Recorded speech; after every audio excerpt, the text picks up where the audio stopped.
السلام علیکم ورحمۃ اللہ۔ بسم اللہ الرحمن الرحیم، نحمده ونصلی علی رسولہ الکریم، اما بعد، اعوذ باللہ من الشیطان الرجیم، بسم اللہ الرحمن الرحیم، یا ایہا الذین آمنوا اتقوا اللہ ولتنظر نفس ما قدمت لغد واتقوا اللہ ان اللہ خبیر بما تعملون۔ محترم بزرگوں، دینی بھائی اور دوستوں، اللہ تعالیٰ نے ہم سب پر احسان فرمایا، کرم فرمایا، فضل فرمایا کہ ہم سب کو انسان بنایا، عقل عطا فرمائی، اور یہ عقل ہی کی نعمت ہے جس کی وجہ سے انسان اپنے آئندہ کے بارے میں سوچتا ہے، فکر کرتا ہے، اور ہمارا کل جو ہے آج سے بہتر ہو اس کی فکر کرتا ہے، کوشش کرتا ہے۔ اور اس عقل کے ساتھ ساتھ اللہ نے مزید کرم فرمایا۔ عقل تو اللہ نے بہتوں کو عطا فرمائی ہے، لیکن اللہ تعالیٰ نے وہ بصیرت عطا نہیں فرمائی جس سے آدمی بہت دور تک دیکھے، بہت دور تک سوچے۔ دنیا کے لوگوں کے پاس جن کو اللہ تعالیٰ نے عقل عطا فرمائی ہے، وہ بہت دور سوچتے ہیں، تو اپنی موت تک سوچتے ہیں یا موت کے بعد اپنی اولاد تک سوچتے ہیں۔ موت کے بعد کیا ہوگا اس کو نہیں سوچتے۔ حالانکہ اللہ تعالیٰ نے عقل اس لیے دی ہے کہ آدمی اپنی حقیقی زندگی کے بارے میں سوچے۔ اس لیے اللہ تعالیٰ نے جا بجا قرآن میں تنبیہ فرمائی کہ آگے کے بارے میں سوچو، کل کے بارے میں سوچو، کل کی فکر کرو۔ چنانچہ اللہ تعالیٰ نے اس آیت میں فرمایا کہ اے ایمان والو، اللہ سے ڈرو۔ اللہ سے ڈرنا یہ تمام بھلائیوں کی جڑ ہے۔ رأس الحکمت مخافت اللہ، حکمت کی جڑ اللہ کا ڈر ہے۔ تو اللہ سے ڈرنا، جو آدمی اللہ سے ڈرے گا وہ پھر کسی سے نہیں ڈرے گا۔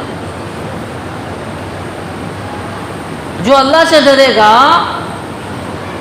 وہ ہر حال میں اپنی زندگی درست گزارے گا۔ اللہ سے ڈرنے کا مطلب کیا ہوا؟ کہ اللہ کی نافرمانی سے بچنا۔ تو ایسا آدمی جو اللہ سے ڈرے گا وہ کسی کو تکلیف نہیں پہنچائے گا، تکلیف نہیں پہنچائے گا۔ ہاں، البتہ یہ بات اور ہے کہ جب ٹکراؤ کا معاملہ آئے گا تو پھر تکلیف ہو جائے گی۔ ماں باپ کے بارے میں جو اللہ تعالیٰ نے حکم دیا کہ ماں باپ کو اف تک نہ کہو، ہوں تک نہ کہو۔ ماں باپ اگر بڑھاپے کو پہنچ جائیں اور ماں باپ کی کوئی بات بری لگے تو ہوں نہ کرو، اف نہ کرو۔ وہی ماں باپ اگر اللہ کی نافرمانی پر مجبور کریں تو اللہ تعالیٰ نے اسی قرآن میں یہ حکم دیا، وَإِن جَاهَدَاكَ عَلَىٰ أَن تُشْرِكَ بِي مَا لَيْسَ لَكَ بِهِ عِلْمٌ فَلَا تُطِعْهُمَا، کہ اگر ماں باپ تم کو شرک پر مجبور کریں کہ اللہ کے ساتھ کسی اور کو پوجو تو پھر ان کی یہ بات نہ ماننا۔ وَصَاحِبْهُمَا فِي الدُّنْيَا مَعْرُوفًا، ہاں اس کے باوجود اگر کفر شرک پر مجبور کر رہے ہیں، بات تو نہیں ماننی ہے لیکن اس کے باوجود اچھا سلوک کرتے رہنا ہے، یہ ہے۔ لیکن ماں باپ کی بات اگر کفر شرک کے بارے میں نہیں مانیں گے تو ظاہر ہے کہ تکلیف ہوگی، تکلیف ہوگی۔ ایک ظالم ہے، اس کو ہم ظلم سے باز رہنے کو کہتے ہیں اور وہ بات نہیں مانتا ہے، تو پھر مظلوم کو تو بچانا ہے۔ بھائی ظالم کو ظلم سے روکیں گے تو اس کو تکلیف ہوگی، اس سے کہیں زیادہ تکلیف مظلوم کو ہو رہی ہے۔ تو اس لیے مظلوم کی خاطر ظالم کو روکنا ہے۔ پھر یہ کہ ظالم کو ابھی ہم جو سزا دیں گے تو وہ اس کے لیے کفارہ ہو جائے گی۔ جو سزا ابھی ہم ظالم کو دے دیں گے وہ اس کے ظلم کے لیے کفارہ ہو جائے گی، لیکن اگر ہم نے اس کو ظلم پر چھوڑ دیا تو مظلوم کا درجہ تو بلند ہو جائے گا، لیکن ظالم کی مزید پٹائی ہمیشہ ہمیشہ ہوتی رہے گی، اس کا بڑا نقصان ہے۔ تو ظالم کا نفع بھی اسی میں ہے کہ اس کو ظلم سے روکیں، اب مظلوم کا بھی نفع ہے کہ اس پر مزید ظلم نہ ہونے دیں۔ تو میں یہ عرض کر رہا تھا جو آدمی اللہ سے ڈرے گا تو ہر قسم کی بھلائیاں اس کے پاس آئیں گی، بھلائیاں اس کے پاس آتی جائیں گی۔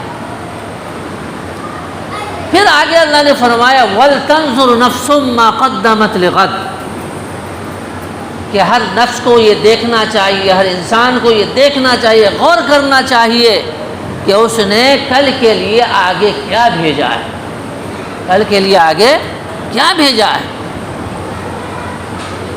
کل کے لیے کیا کر رہا ہے۔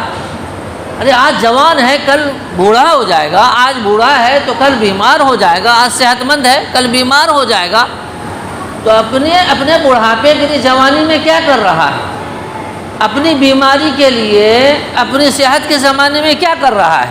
آج زندہ ہے کل مر جائے گا، تو اپنی زندگی میں مرنے کے لیے کیا کر رہا ہے۔ آج زمین کے اوپر چل رہا ہے کل زمین کے نیچے جانے والا ہے، تو زمین پر رہتے ہوئے زمین کے نیچے کے لیے کیا کر رہا ہے۔ آج دنیا میں ہے کل عالم برزخ میں ہوگا، پھر کل کے بعد قیامت کے میدان میں ہوگا، اس کے لیے کیا کر رہا ہے، یہ دیکھنا چاہیے، غور کرنا چاہیے کہ عالم برزخ یہ ایک عالم ہے، جیسے ماں کا پیٹ ایک عالم تھا، تو ماں کے پیٹ میں اگر کسی بچے سے کسی سائنسی آلہ کے ذریعے اگر اس تک بات پہنچائی جائے اور وہ سن بھی لے سمجھ بھی لے، اس تک بات پہنچ رہی ہے پیٹ میں، ماں کے پیٹ میں، اور اس سے کہا جا رہا ہے کہ بچے جب تم اس دنیا سے باہر آؤ گے تو بہت بڑی دنیا ہے، تمہاری اس دنیا کے یہ دنیا تو کچھ بھی نہیں اس کے بارے میں، اس کے مقابلے میں، اس دنیا کے مقابلے میں ماں کا پیٹ کچھ ہے، اور پھر ماں کا پیٹ ہی پورا کا پورا پیٹ تھوڑا ہی ہے اس کا، تو پیٹ میں ایک چھوٹی سی تھیلی ہے جس کو رحم کہتے ہیں، اس کے اندر وہ پیک ہے۔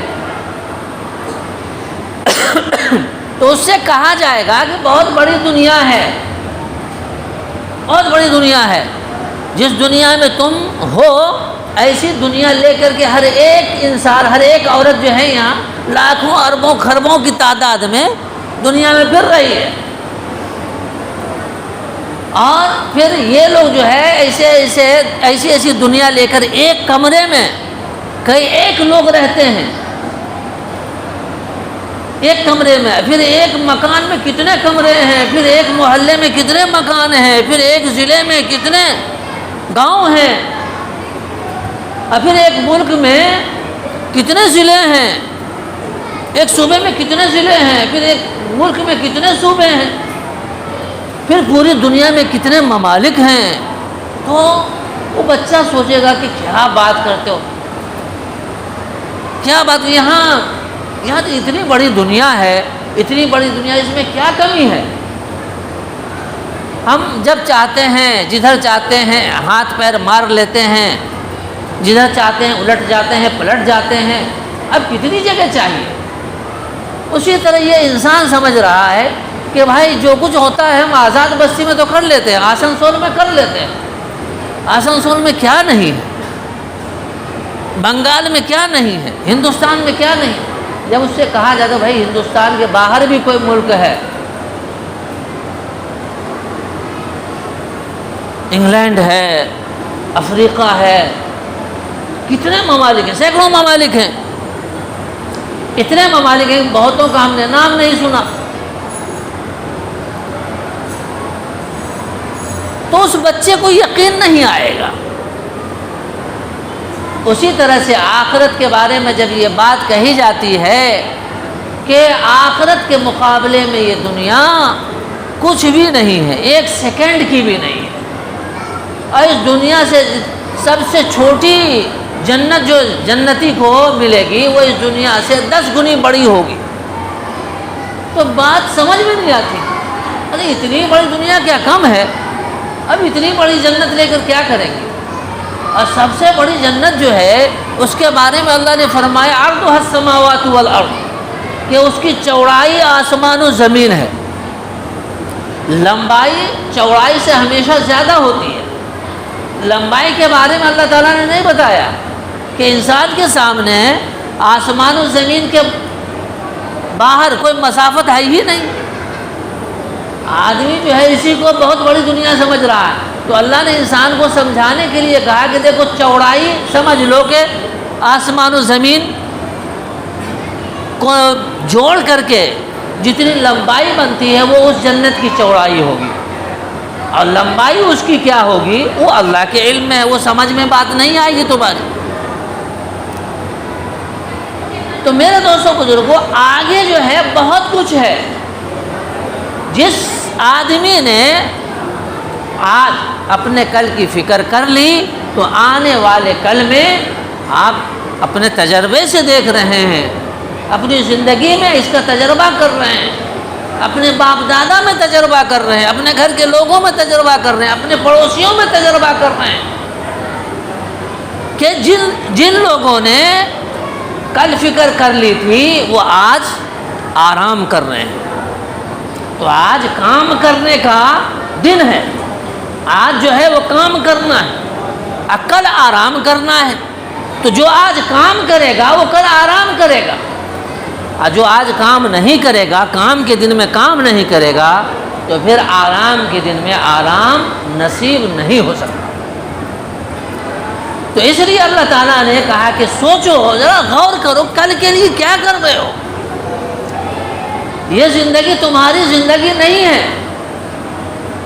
ایک حدیث میں ہے الناس نیام، کہ لوگ سو رہے ہیں، اذا ماتوا انتبہوا، کہ جب مریں گے تو جاگ جائیں گے۔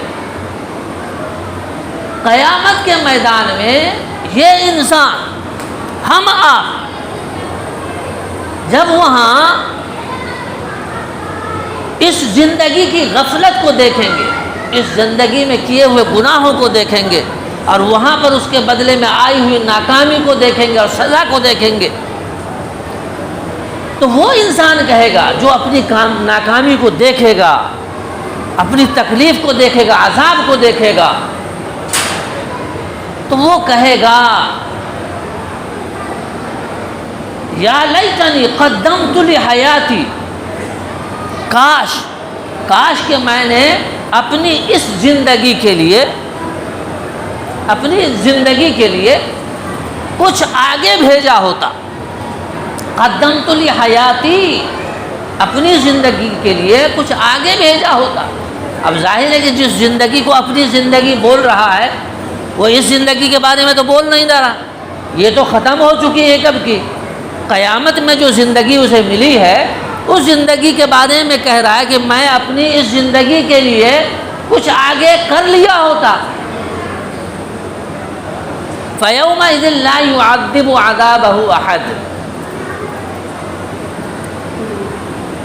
کہ اس دن جو اس کو عذاب دیا جائے گا، اللہ تعالیٰ عذاب دینے والا، اس کے جیسا کوئی عذاب دینے والا نہیں۔ وَلَا يُوثِقُ وَثَاقَهُ أَحَدٌ، اور اللہ تعالیٰ ایسا باندھے گا کہ اس کے جیسا باندھنے والا بھی کوئی نہیں۔ اللہ تعالیٰ اگر حکم دے کسی کو کہ بندھ جا تو بندھ جائے گا، لیکن اللہ تعالیٰ نے باندھنے کے لیے پھر بھی فرشتوں کو رکھا اور زنجیریں تیار کی، سلاسل و اغلال، طوق رکھے، اور پھر جلنے کو اللہ کہہ دیتا جل جا، جلتا رہتا، لیکن اللہ تعالیٰ نے بڑی جہنم بنائی، سلاسل و اغلال و سعیرا، 70 ہاتھ کی زنجیریں. اللہ کہے گا خذوہ فغلوہ کہ پکڑو اس کو اور طوق پہناؤ. ثم فی سلسلۃ ذرعها 70 ذراعا فاسلکوہ، پھر اس کو 70 ہاتھ کی زنجیروں میں جکڑو. انہ کان لا یؤمن باللہ العظیم، کہ یہ عظمت والے اللہ پر ایمان نہیں رکھتا تھا. ولا یحض علی طعام المسکین، اور مسکینوں کو کھلانے کی ایک دوسرے کو ترغیب نہیں دیتا تھا. مسکین کوئی بھی ہو، مسلمان ہو یا ہندو ہو، عیسائی ہو، سکھ ہو، کوئی بھی ہو، اللہ کا سراسر انکار کرنے والا دہریہ کیوں نہ ہو، مسکین ہے تو اس کو کھلانا ہی نہیں ہے، صرف کھلانا ہے. اگر اللہ طاقت دے تو کھلانا ہے، اور دوسرے لوگوں کو بھی کہنا کہ بھائی ظاہر ہے کہ ایک آدمی تمام مسکین کو تو نہیں کھلا سکتا، تو لوگوں کو کہتے رہنا بھائی مسکینوں کو کھلاؤ، مسکینوں کو کھلاؤ. دیکھیے سزا کے لیے جو وجوہات بتائی جا رہی ہیں اس میں ایک تو ہے کہ اللہ پر ایمان نہیں رکھتا تھا، اور دوسری وجہ کیا بتائی جا رہی ہے کہ مسکینوں کے کھلانے کی ایک دوسرے کو ترغیب نہیں دیتا تھا. بس دو ہی باتیں ہیں، اللہ پر ایمان نہیں لانا اور مسکینوں کو کھلانے کے لیے لوگوں سے نہیں کہنا.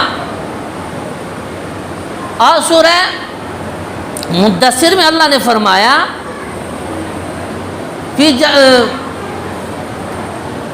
قالوا لم نک من المصلین، جو لوگ جہنم میں ہوں گے ان سے پوچھا جائے گا ما سلککم فی سقر، کہ کس بات نے تم کو جہنم میں پہنچا دیا.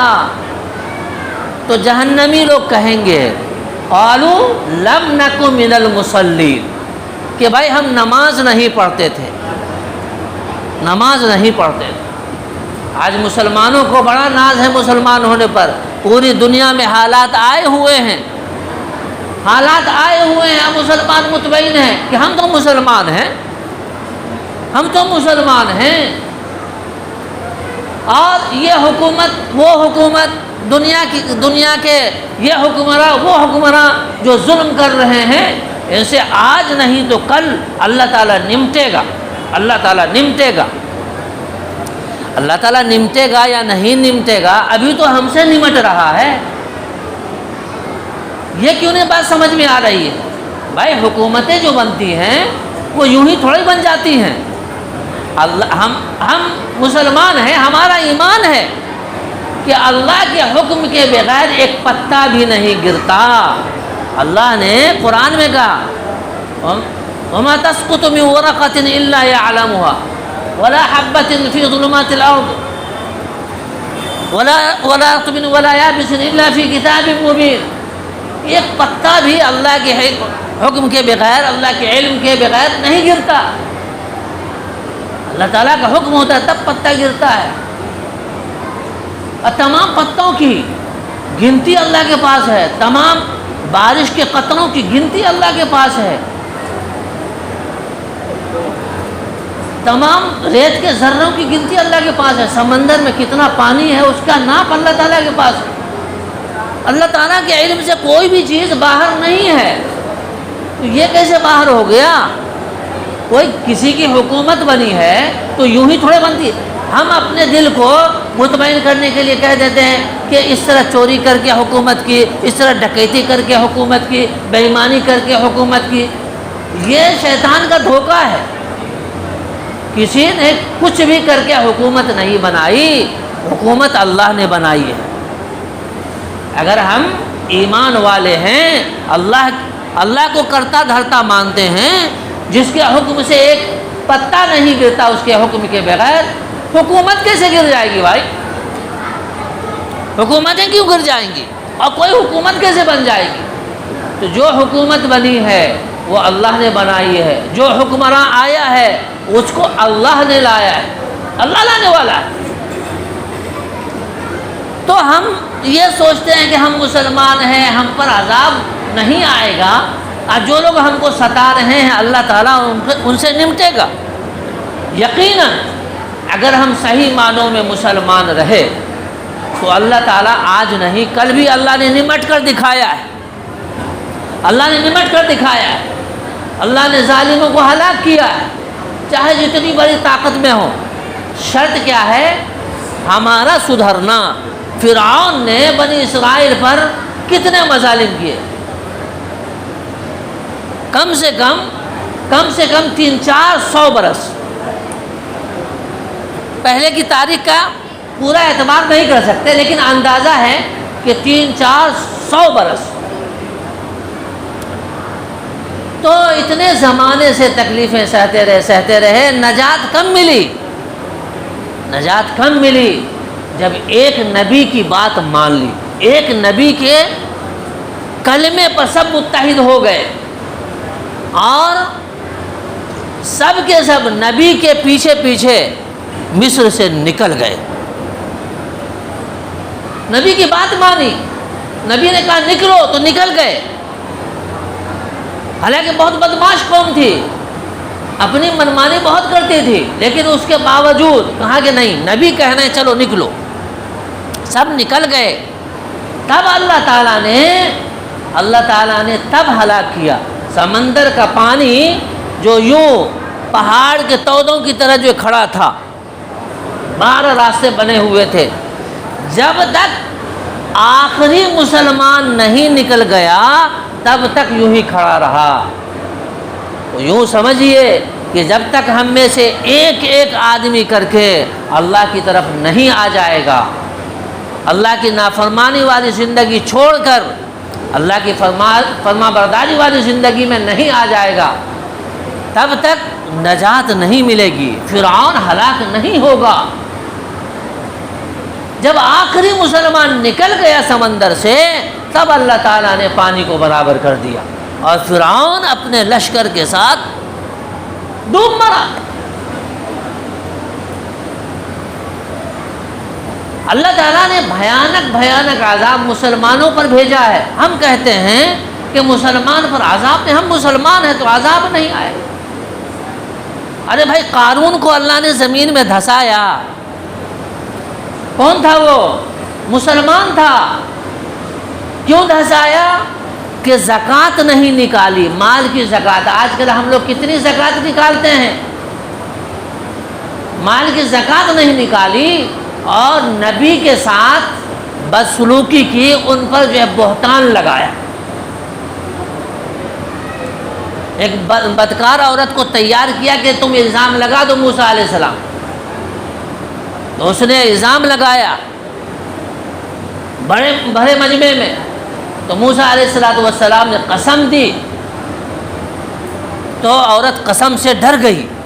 فاحشہ عورت تھی، بدچلن تھی، لیکن قسم سے ڈر گئی اور کہا کہ نہیں، مجھے جو ہے قارون نے لالچ دیا اور ولغلایا، تو اس کے کہے میں آ گئی۔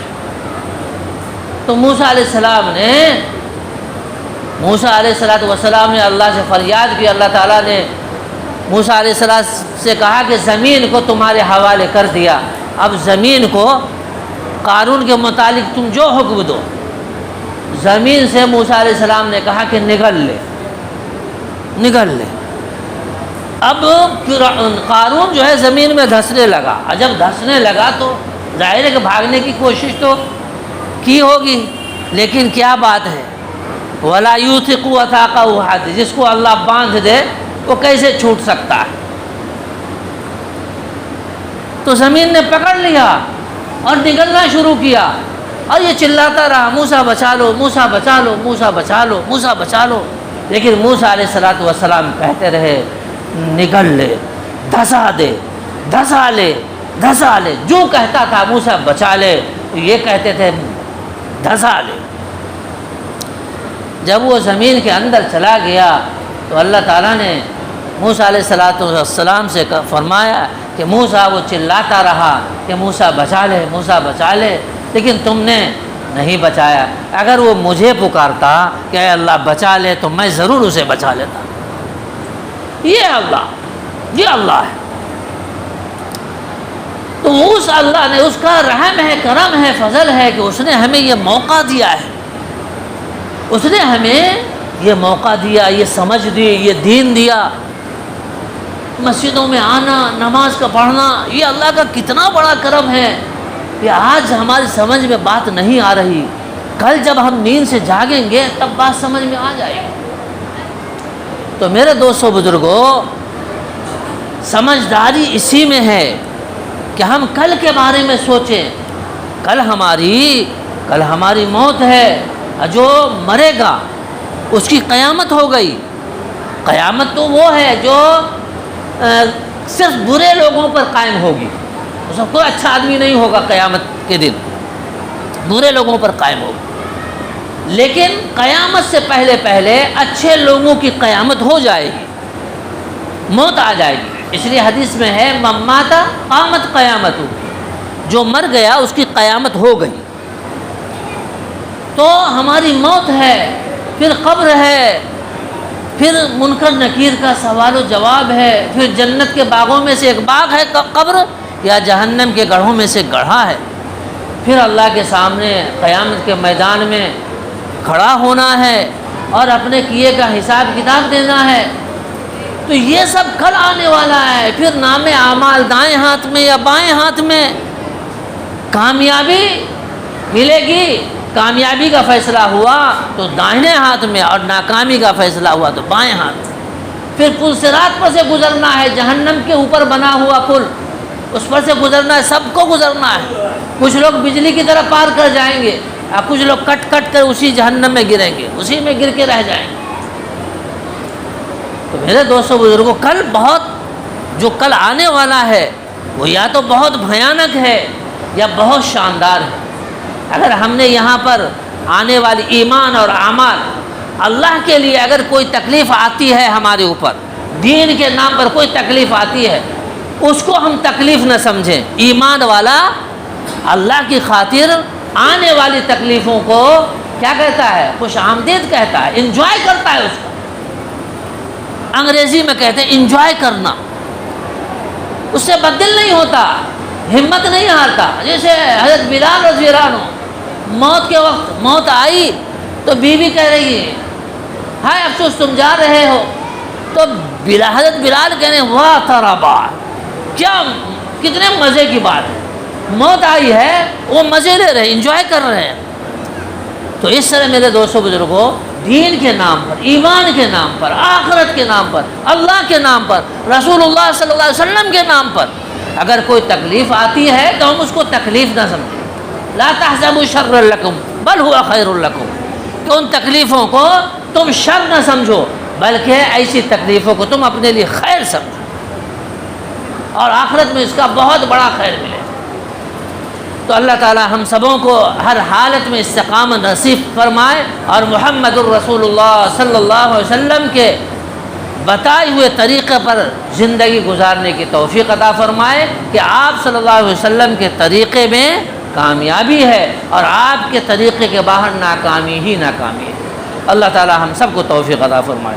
وآخر دعوانا الحمدللہ رب العالمین۔ چند منٹ باقی ہے، سنت سے فارغ ہو جائے۔